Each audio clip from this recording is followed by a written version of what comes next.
dans ce deuxième semestre. Alors, est-ce que vous avez des questions sur les pointeurs?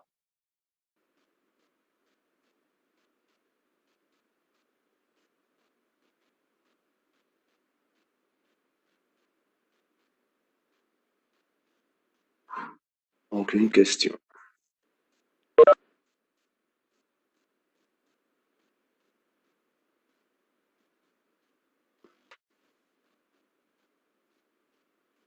Alors, donc le plan que je vais suivre dans cette présentation porte sur, comme d'habitude, sur une introduction. Puis, donc, je vais présenter donc la déclaration de la liste. Il y a d'une liste linéaire chaînée. Par la suite, on va aborder donc la création d'une liste en présentant les deux types de stratégies, donc les deux stratégies de création, à savoir donc la création bien la stratégie LIFO et la stratégie FIFO. Puis donc, je vais entamer donc quelques traitements sur les listes, tels que donc le parcours d'une liste, la recherche d'un élément, donc l'insertion d'un élément, la suppression d'un élément. Puis je terminerai donc ce cours par quelques exemples d'application. Alors, comme introduction donc, à ce cours, ce chapitre même, donc étant donné donc toujours un programme, ou bien l'algorithme, qui contient la déclaration de la variable V, il s'agit d'un tableau de 100 éléments de type entier. Alors, en mémoire, donc, suite à cette déclaration, il y aura une réservation d'un espace mémoire contigu dans la taille, bien sûr, dont le nom est V, c'est la variable donc utilisée lors de la déclaration, c'est une variable, je dis bien, statique, dont les éléments, bien sûr, varient, bien l'indice des éléments varie de 0 jusqu'à 99, donc pour couvrir les 100 éléments, 100 cases mémoire. Alors, suite à cette gestion statique des espaces mémoire, nous avons rencontré quelques insuffisances, entre autres, problèmes posés pour si nous avons une mémoire qui ne dispose pas d'un espace mémoire suffisant pour stocker le vecteur V. Autrement dit, donc, nous n'avons pas donc, un espace contigu qui couvre les 100 éléments. Ça veut dire 100 cases mémoire contiguës. Aussi, donc, quoi faire si le nombre d'éléments dépassera 100? Si on démarre a priori par une estimation de l'espace, bien la taille maximale du vecteur V, alors c'est avéré que le nombre d'éléments peut dépasser 100. Quoi faire en ce moment? Aussi, si nous avons ce fragment d'algorithme. Donc, que fait donc ce fragment? Je vous laisse le soin de me dire quelle est la fonction réalisée par ce fragment d'algorithme. Suppression. Pardon? Décalage. Oui, zéro près. Ou bien une autre personne. Alors, que fait ce fragment d'algorithme? Il permet de décaler, supprimer donc ou décalage, une série de décalages. Donc, pour la suppression du kème élément. Donc, quoi faire donc pour supprimer le kème élément du vecteur? Ou bien pour insérer un élément à la kème position? C'est le problème que nous avons posé lors de la manipulation, bien sûr, des vecteurs. Alors, comme réponse à ces trois questions, alors pour le premier problème, malheureusement, on n'a pas de solution magique. Donc, il y aura le blocage de l'algorithme. Pour le deuxième donc, problème, aussi, donc, on ne peut pas étendre le nombre d'éléments d'un vecteur. Et en ce moment, on est obligé d'écrire un autre programme, algorithme, dont la taille, bien sûr, doit être supérieure de la taille donc prévue, a priori. Et pour le décalage que nous avons rencontré tout à l'heure, il y a un problème de décalage, on est obligé, malheureusement, de faire une série de décalages, que ce soit à gauche s'il s'agit d'une suppression, ou bien à droite s'il s'agit de quoi? D'une insertion, oui. Donc, je vous rappelle, donc, pour la suppression du quatrième élément, il y a d'un élément dans un vecteur, on réalise une série de décalages à gauche. Maintenant, si on veut insérer un élément dans un vecteur, on réalise donc une série de décalages à droite. C'est le problème, donc les problèmes majeurs rencontrés lors de l'utilisation des vecteurs. Il y a des variables statiques vecteurs. Donc voilà pour le décalage. Pourquoi nous avions ce genre de toutes ces limites, bien tous ces problèmes? Pourquoi nous avons rencontré tous ces problèmes? Tout simplement parce que l'espace réservé à un tableau doit être contigu. C'est la contrainte majeure, c'est la contiguïté donc des éléments de l'espace réservé à un vecteur qui ne peut être ni modifié, elle ne peut être modifié ni augmenté ni réduit dans un algorithme et qui est géré aussi de façon statique. C'est pour cela que nous avons eu recours à la série de décalage, à la suite de décalage, que ce soit à gauche ou bien à droite. Maintenant, comme solution, pour pallier donc ces contraintes, ces limites, c'est la contiguïté, donc la contrainte de contiguïté dans c'est-à-dire dans les tableaux et la complexité des traitements, c'est-à-dire toujours dans les tableaux, pour l'insertion ou bien la suppression. Alors, comme solution, on gère maintenant, bien on suggère la gestion de l'espace mémoire, non pas de façon statique, comme nous avons l'habitude de le faire dans les vecteurs, mais de façon dynamique en exploitant le concept des pointeurs. D'accord? Et en ce moment, on ne parle plus d'un vecteur, mais on parle d'une liste linéaire chaînée. Liste linéaire chaînée. D'accord? Voilà pourquoi donc, nous avons eu recours à ce concept, bien cette structure de données, entre guillemets. C'est pour pallier au problème de contiguïté dans les vecteurs et la complexité des traitements, aussi pour le décalage, pour les séries de décalages que nous avons effectués pour insérer ou bien supprimer un élément à partir ou dans un vecteur. Okay? Maintenant, passons à la deuxième partie, c'est la définition. C'est quoi une liste linéaire chaînée? Nous avons introduit la liste sans pour autant donner sa définition. Alors, une liste linéaire chaînée est une suite d'éléments de même type. C'est la chose partagée avec les vecteurs. Un vecteur est une suite d'éléments de même type. Alors ici, donc, la différence, c'est que dans la liste linéaire chaînée, chaque élément, ce n'est pas un élément simple, qui peut être aussi, oui, structuré, mais l'élément dans une liste linéaire chaînée doit être obligatoirement de type enregistrement. Enregistrement, pourquoi? Parce qu'il contient deux informations de type différent, hétérogène. Et nous avons dit que dans les enregistrements, bien, les enregistrements nous ont permis, c'est-à-dire nous ont permis d'utiliser quoi? Ou bien de pallier à quoi? Au problème d'hétérogénéité des types. Chose que nous avons eu ici. Donc nous avons des éléments de différents types. Pour cela, donc on dit un enregistrement, okay, composé de deux champs. L'information véhiculée par la liste linéaire chaînée, chose à retenir, on parle toujours d'une information qui est véhiculée, bien que contient une liste linéaire chaînée. Et pour assurer, bien sûr, le lien, le chaînage, bien la contiguïté, autrement dit, entre les éléments, nous avons utilisé une autre information qui est ici le lien de chaînage. Alors, le lien de chaînage ici a remplacé la contiguïté. D'accord? Donc, la contiguïté, bien, la séquentialité, bien, l'adjacence, si on veut, dans un vecteur, est exprimée par le lien de chaînage.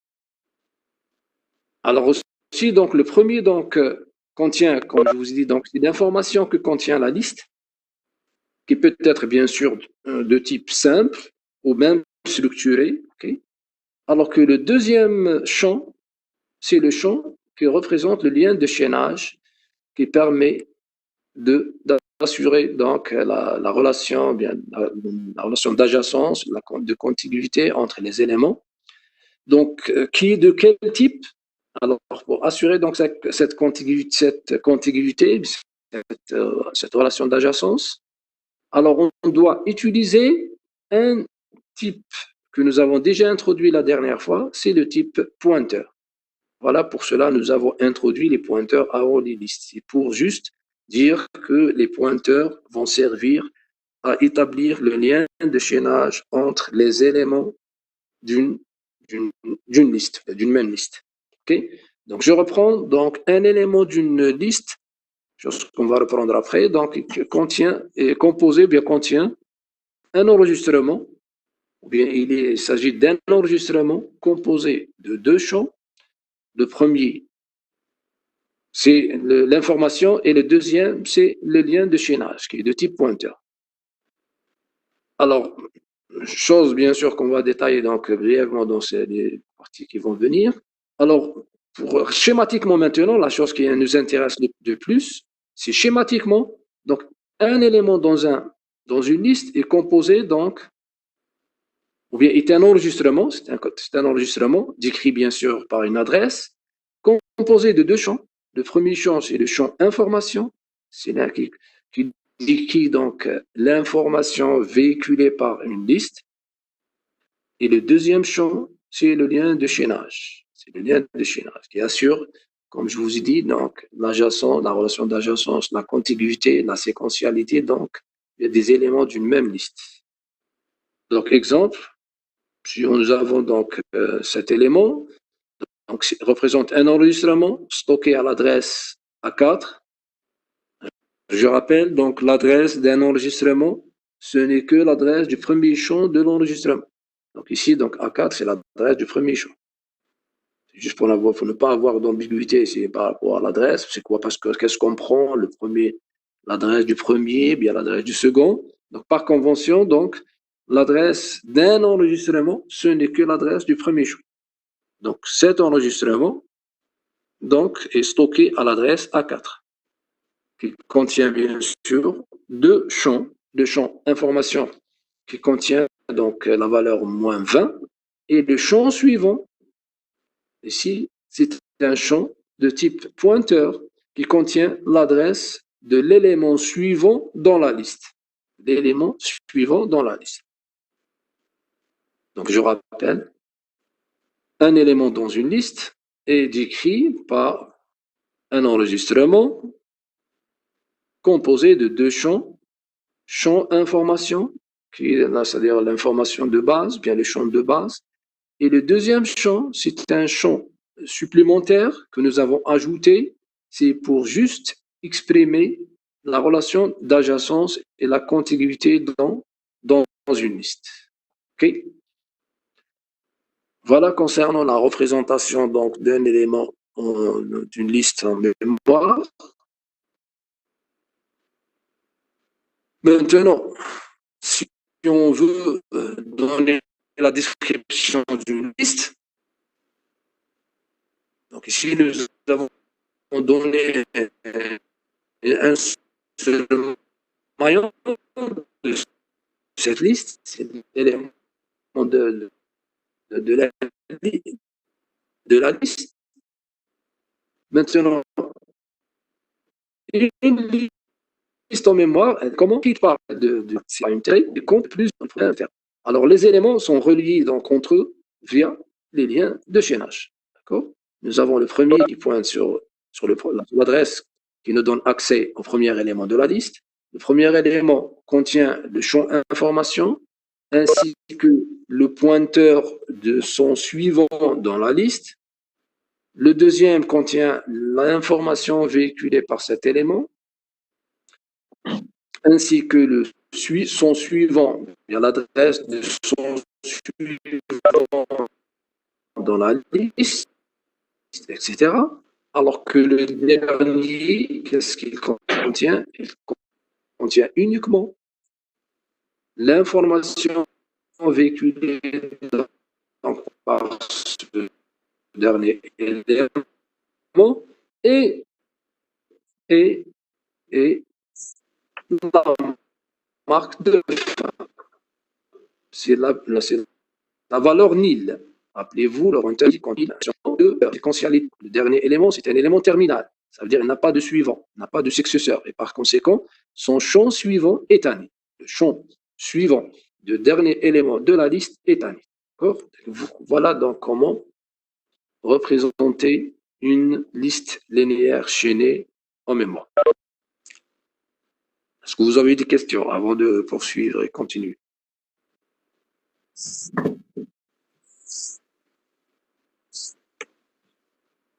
Avez-vous de questions? Présenter en mémoire. Bon, juste pour vous donner, pour vous simplifier un petit peu la compréhension et vous rapprocher un petit peu donc le concept.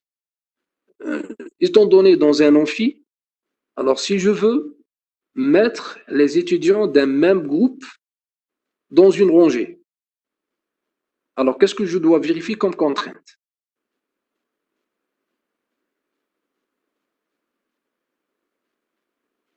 On est à l'amphi J, bien sûr, est formaté, vous savez bien, la structure de cet amphi est formatée en plusieurs rangées.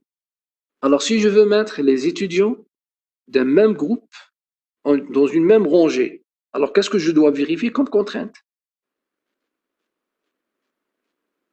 La place, qu'elle est suffisante. Qu'il y ait suffisamment de place. Suffisant. Alors, on doit vérifier que la rangée donc, contient suffisamment de place pour stocker, bien pour installer donc, les étudiants de ce groupe.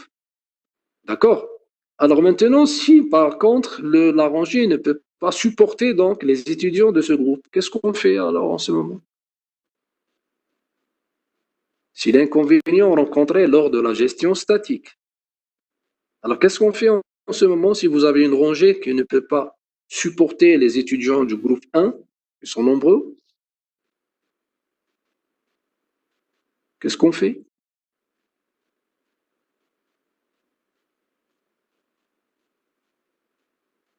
Donc comme réponse, on peut les installer dans une autre rangée. Donc on va prendre l'espace disponible de la rangée, la première rangée, puis si on n'a pas assez d'espace, donc on peut prendre les espaces libres dans les autres, comme solution donc un petit peu initiale.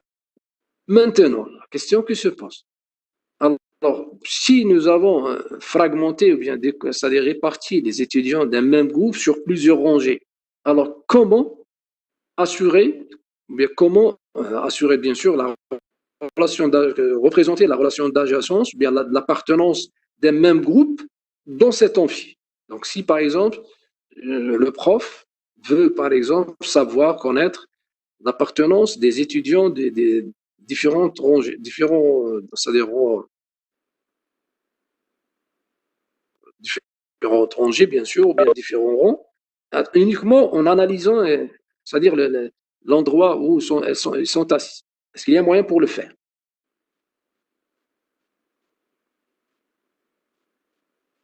Alors, comme solution, je sais, vous avez pas mal de solutions, c'est juste le problème de connexion qui vous empêche.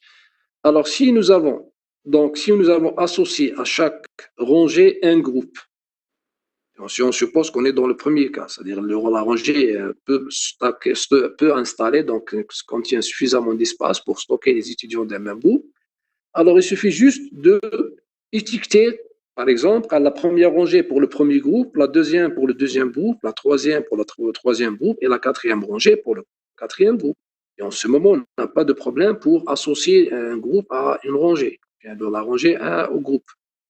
Maintenant, étant donné dans le deuxième cas, ça veut dire la rangée ne peut pas stocker les étudiants d'un même groupe, donc je peux les installer avec n'importe quel ordre, dans n'importe quelle rangée, mais pour assurer l'appartenance d'un même groupe, alors on doit malheureusement ajouter une autre information. Une autre information, c'est-à-dire le pointeur ici. Initialement, nous avons uniquement l'information dans le vecteur. Maintenant, dans les listes linéaires chaînées, je suis obligé d'ajouter une autre information. C'est une information supplémentaire qui nous permet de faire quoi? De représenter la relation, comme je vous dis tout à l'heure, de contiguïté, d'adjacence entre les éléments. Venons au problème donc des étudiants. Alors, si nous avons des étudiants éparpillés, bien répartis sur plusieurs rangées, alors maintenant, il suffit juste de dire, pour chaque étudiant, il n'a qu'à connaître son suivant dans le groupe. Par exemple, dans l'ordre alphabétique, si on veut, bien l'ordre d'arrivée. Là, on peut suivre plusieurs stratégies pour exprimer donc cette relation. Par exemple, le premier qui va s'installer, il peut prendre n'importe quelle rangée. Par exemple, il peut prendre un panneau ou bien, je sais pas, une information qui nous informe que cet élément, c'est un élément initial de son groupe, bien sûr, le premier élément dans son groupe. Puis maintenant, pour connaître les autres, il suffit juste d'informer, c'est-à-dire pour que chaque étudiant informe de son suivant dans le groupe. Si par exemple, on adopte l'ordre alphabétique. C'est-à-dire, on va juste donner, c'est-à-dire l'étudiant, l'enseignant, qu'est-ce qu'il doit connaître? Il doit connaître juste le nom, par exemple, du premier étudiant dans le groupe. Maintenant, les autres, pour connaître les autres noms, qu'est-ce qu'on doit faire? On doit juste demander à chaque étudiant de retenir quoi? Son suivant dans le groupe. Et comme ça, qu'est-ce qu'on dit? Donc, l'enseignant, qu'est-ce qu'il a à faire pour connaître les étudiants d'un même groupe? Il n'a qu'à bien connaître le premier étudiant du groupe. Maintenant, pour connaître le reste, qu'est-ce qu'on fait? Donc, chaque étudiant appelle son suivant dans le groupe. Est-ce que c'est clair? D'où la représentation chaînée. Donc ici, donc, l'enseignant n'a juste connaître, il suffit juste de connaître l'adresse du premier élément. C'est le nom du premier étudiant. Maintenant, chaque étudiant doit connaître quoi? Son suivant, c'est le suivant dans le groupe. Et bien sûr, le dernier de la liste, donc c'est un élément terminal, alors n'est pas censé, bien sûr, stocker, bien connaître donc son suivant, parce que s'il est dernier, il va dire juste, je suis le dernier, monsieur, je suis le dernier dans la liste. Comme ça, l'enseignant n'a pas à attendre donc un autre nom, bien pour connaître un autre étudiant. Est-ce que c'est clair? Oui ou non?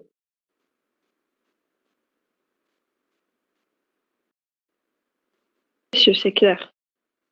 Pour tout le monde? Très bien. Donc voilà donc l'utilité, donc bien l'avantage de l'utilisation des listes linéaires chaînées. Elles nous permettent de pallier au problème de contiguïté en ajoutant une information donc supplémentaire qui nous assure cette contiguïté. Même les éléments ne sont pas stockés l'un à côté de l'autre. C'est l'avantage. Si on n'a pas suffisamment d'espace pour stocker, par exemple, deux éléments, je peux les stocker dans n'importe quel endroit dans la mémoire, mais pour dire que ces deux éléments font partie d'une même liste, d'une même structure, il suffit juste de les relier via des liens de chaînage, en utilisant le concept des pointeurs. Voilà l'avantage majeur, bien sûr, de l'utilisation des listes linéaires chaînées. Et ce, bien sûr, pour pallier au problème de l'espace mémoire. D'accord? Maintenant, pour les traitements, pour l'opération d'insertion et de suppression, vous allez voir qu'avec les listes, il suffit juste d'enlever un élément sans pour autant effectuer donc la série des décalages. Si on veut supprimer, on en supprime juste en agissant sur son précédent, chose que vous allez voir en détail par la suite. Et la même chose, si on veut insérer un élément, on va juste agir sur les trois éléments qui, bien sûr, qui sont à côté de l'élément à insérer, bien sûr, qui sont bien sûr référencés lors de cette insertion, au lieu de manipuler une série de décalages dans les vecteurs. D'accord? Donc voilà donc ce que c'est une liste linéaire chaînée et pourquoi nous avons eu recours à cette structure. Alors, chose à retenir, comme je vous dis tout à l'heure, que le dernier élément est un élément terminal qui ne pointe sur aucun élément. Donc, son champ suivant est un liste. Voilà. Alors, passons maintenant à la chose sérieuse, aux choses sérieuses. Donc, comment maintenant utiliser donc, le langage algorithmique pour représenter une mémoire et comment pallier au problème d'insertion et suppression dans les vecteurs. Commençons par la déclaration. Donc, d'après la description d'une liste, nous avons dit qu'une liste, ce n'est qu'une succession d'éléments, tels que chaque élément est un enregistrement composé de deux champs, information et pointeur sur le suivant. Maintenant, pour déclarer cette structure, cette liste, bien une liste linéaire chaînée, il suffit juste de déclarer son pointeur, bien le type pointeur. OK? Donc, dans la partie type, on déclare le pointeur. Alors ici, c'est un pointeur, PDF pointeur, c'est un type égal chapeau qui exprime que c'est un type. Nous décrivons un pointeur sur quoi? Sur un élément de la liste. Donc, c'est un pointeur sur un élément de la liste. Tel que chaque élément de la liste, c'est quoi? C'est un enregistrement composé de combien de champs? De deux champs. Deux champs information, qui est donc d'un certain type, que ce soit structuré ou simple. Et le deuxième champ, qui est le plus important, c'est le champ suivant, qui est de même type que les éléments de la liste. Donc, qui est de même type. Donc, petit r élément, petit r élément. Et ici, bien sûr, on met fin à cet enregistrement. Bon, ici, vous pouvez me dire, monsieur, ici, nous avons utilisé un type sans pour autant le déclarer, chose qu'on vous a interdit de le faire. On vous a dit que avant d'utiliser un type dans une déclaration, il faut que le type soit bien déclaré avant. Alors, chose qu'on n'a pas respectée ici. Alors ici, j'ai déclaré le type élément liste, alors qu'il n'est pas encore déclaré a priori. Chose à retenir que pour les listes, pour les pointeurs en particulier, donc on peut déclarer un type sans pour autant, on peut l'utiliser plutôt sans pour autant le déclarer. Donc ici, nous avons utilisé le type élément liste sans pour autant le déclarer avant. Donc il est déclaré après. Donc chose qui est autorisée donc dans les listes et dans les pointeurs en particulier. C'est pour cela ici nous avons ici même le pointeur ici, pointeur élément. C'est un type qui est déclaré. OK? Donc là, on n'a pas de problème pour ça. Par contre, pour élément liste, c'est un type qui n'est pas déclaré pour le moment. Nous l'avons déclaré après. Chose à retenir que pour la déclaration d'une liste, il suffit juste de déclarer le pointeur sur un élément de cette liste. D'accord? En connaissant bien sûr l'information véhiculée par cette liste, alors que le champ suivant, donc c'est un champ obligatoire qui est de même type que les éléments de la liste. Et dans la partie variable, qu'est-ce qu'on déclare? Il suffit juste de déclarer la tête de la liste, qui est de type pointeur. OK?